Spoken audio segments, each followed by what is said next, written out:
దేశాలలో క్రీస్తును అంగీకరించినటువంటి బిడ్డలుగా వారి యొక్క కోరిక మేరకు నేడు దినాన్ని ఈ ప్రదేశమైనటువంటి దుబాయ్ ప్రాంతం నుండి ఈ ప్రత్యేకమైనటువంటి విన్నపాలు మన ఆంధ్ర రాష్ట్ర ప్రభుత్వానికి అలాగనే ఢిల్లీ ప్రభుత్వానికి కొన్ని విన్నపములు తెలియచేయాలని నేను ఇక్కడ నిలబడి ఉన్నాను.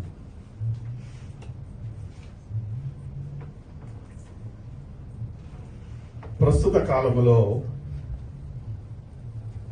మన భారతదేశంలో వెలువడినటువంటి సుప్రీంకోర్టు వారి యొక్క తీర్పును బట్టి మాట్లాడాలి. రెండవదిగా ఆంధ్ర రాష్ట్రంలోని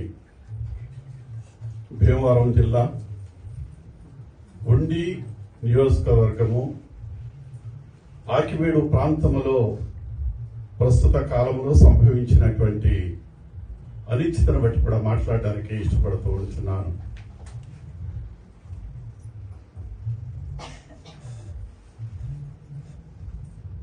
మన దేశమును బట్టి గర్వించదగినటువంటి వారముగా మనం ఉంటూ ఉంటున్నాం.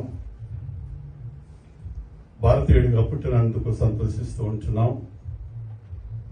ఆంధ్ర ప్రాంతంలో ఆంధ్రులముగా తెలుగు మాట్లాడే వారముగా సుస్థిరమైనటువంటి పాలన కింద మన జనజీవన విధానాన్ని మనం కొనసాగిస్తూ ఉంటున్నాం. సంతోషకరమైనటువంటి విషయమే. కానీ ప్రస్తుత కాలంలో క్రైస్తవులు అని పిలువబడుతున్నటువంటి నిమ్మన జాతుల వారి యొక్క ఔన్నత్యమును చాటి చెప్పడము కొరకై డాక్టర్ బిఆర్ అంబేద్కర్ గారు మనకిచ్చినటువంటి మత స్వాతంత్రత, మనం జీవిస్తున్నటువంటి దేశము లౌకిక రాజ్యము, మనం ఎక్కడ జన్మించినా మనం నచ్చినటువంటి దేవుడిని ఆరాధించుకోవచ్చినటువంటి రాజ్యాంగము మనకు నేర్పించినటువంటి మాటను మనం జ్ఞాపకం చేసుకున్న భద్రమైనట్టున్నాం. ఒక విద్యావంతుడిగా ఒక హైందవ కుటుంబంలో పుట్టి మా తాతల కాలం వరకు కూడా విగ్రహారాధనకు దగ్గరగా ఉండి మా తాతలే ఒక మందిరాన్ని కట్టించి ఆ మందిరములో గుత్తేలం అనేటువంటి దేవతకు వారు అర్చకులుగా ఉంచినటువంటి ఆ రోజుల నుండి మేము హైందవ కుటుంబాలుగా ఉంటూ ఉండేవాళ్ళం. మా యొక్క స్థలాలు ఆ గుత్తేలమ్మకు కానుకగా ఇచ్చి ఆ స్థలంలోనే ఒక గుంతేలమ్మ మందిరాన్ని కూడా కట్టి దానికి పూజారులుగా చేసినటువంటి వారు మా తాతలు. అటువంటి కుటుంబంలో నుండి మా నాన్నగారు అయినటువంటి ఏకైక కుమారుడిగా, ఇద్దరు అన్నదమ్ముల మధ్యలో ఒకే కొడుకు, వారి మధ్యలో పుట్టినటువంటి ఆయన యేసుక్రీస్తుని స్వరక్షకునిగా అంగీకరించి ఆయన యొక్క సాక్ష్యము ద్వారా ఆయన గర్భములో పుట్టినటువంటి మమ్ములను భారతీయ క్రైస్తవులుగా, అనగా Indian Christian, we're not a Adi Andhra Christian, Indian క్రిస్టియన్గా మా విద్యను కొనసాగించినటువంటి వారం మేము. ఇప్పుడు ప్రస్తుత కాలంలో ఉభయ గోదావరి జిల్లాలలో జరుగుతున్నటువంటి విపత్తులు, కందాలపాలెం అనేటువంటి గ్రామంలో ఒక దళితుని యొక్క శవమును మోసుకుని వెళ్తుంటే అగ్ర కులాల వారు దానిని అడ్డుకొని భూస్థాపన చేయడం విషయంలో అభ్యంతరాలు తెలియపరిచినప్పుడు ఆ నిమ్మన జాతుల వారు ఆ శవను పొలగట్టుల్లో నుండి తీసుకుని వెళ్ళి భూస్థాపన చేసుకున్నారు. అదే విధముగా ఈ మధ్య కాలంలో గడిచిన 3 లేక 4 దినాలలో ఆకివీడు అనేటువంటి ఒక ఊరిలో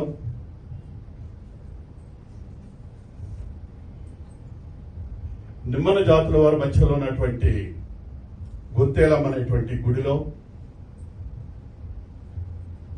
జరిగినటువంటి విపత్తు ఆంధ్ర ప్రజలందరికీ తెలుసు.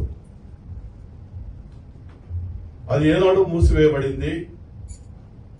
ఆ నిమ్మల జాతుల వారు వారి పితరులు పూజించినటువంటి దేవత వైపు మా కొద్దిగాని స్వరక్షకుడు, మా యొక్క జీవన శైలికి సమస్తమును సమకూరుస్తున్నటువంటి ఏకైక దైవం అనేటువంటి యేసు క్రీస్తును వారు నమ్ముకున్న తదుపరి వారి మధ్యలో ఒక క్రైస్తవ దేవాలయం నిర్మించుకుని అక్కడ ఉన్నటువంటి ఆ యొక్క వెనుకబడిన తరగతుల వారు క్రీస్తు యొక్క ఆలయం నిర్మించుకుని ఈ గొంతేనమ్మ గుడిలో విగ్రహాలను విడిచిపెట్టి యేసుక్రీస్తుని రక్షకుడిగా అంగీకరించిన తదుపరి ఆ మందిరం వైపు తిరిగి చూడక వారందరూ కూడా కొన్ని సంవత్సరాలుగా క్రీస్తుని అంగీకరించిన వారుగా క్రైస్తవ బిడ్డలుగా జీవిస్తూ ఉంటున్నారు. వారి మధ్యలోనికి ఉండి నియోజకవర్గం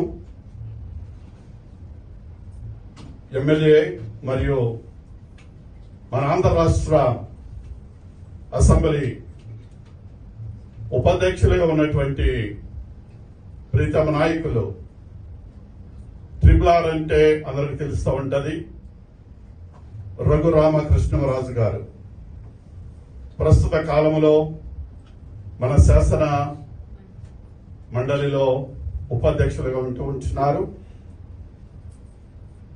ఆయన ఉండి నియోజకవర్గానికి ఎమ్మెల్యేగా ఉంటున్నారు.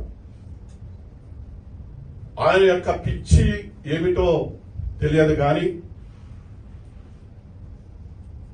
క్రైస్తవులు అని పిలువబడుతున్నటువంటి వారి మీద విచక్షణ రహితంగా అండబలము, ధనబలము, ఖండబలము చూసుకుని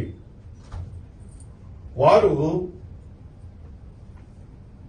నిమ్మన జాతుల మధ్యలో